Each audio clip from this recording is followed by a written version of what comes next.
This Is Always Fated, Endless Harbor, Book 6, written by Fiona Grace, read by Theresa. Chapter 1. Ariel Hawthorne loved Miles Clemens, just not his mess. The light that streamed through the curtains cast a cool fall glow on the antique wooden furniture that adorned the cozy living room of Leaside bed and breakfast. Ariel stood by the window, her slender fingers running over the delicate lace as she watched Miles working in the front yard below. The tension that had been building between them lately seemed to momentarily dissipate as she admired his strong arms and sun-kissed hair. She looked out past the edge of the yard, where a meandering path led down to a small private beach, the waves crashing against the bluffs and sending chilly Maine sea spray into the air.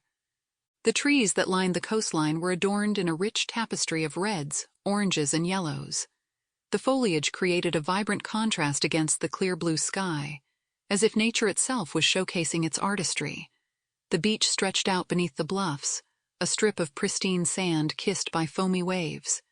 The ocean's expanse was a blend of deep blues and greens, reflecting the autumn sunlight like a myriad of scattered diamonds. Seagulls soared on the crisp breeze, their calls harmonizing with the rhythmic sound of the waves washing ashore. The air held a faint hint of salt, mingling with the earthy scent of fallen leaves.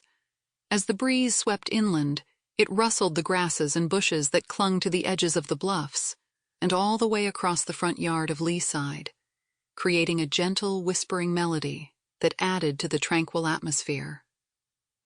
"Another day in paradise," she whispered to herself, turning and trying to muffle the growing annoyance that accompanied the sight of the cluttered room behind her.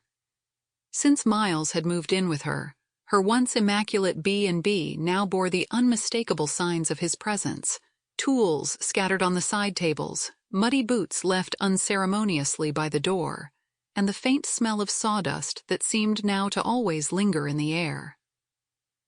"Morning, love!" Miles called out from the front porch, ducking into her line of sight out the window and flashing the charming smile that still made her heart skip a beat.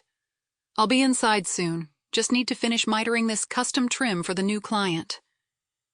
"Take your time," Ariel replied, forcing her lips into a tight smile, hiding her inner turmoil.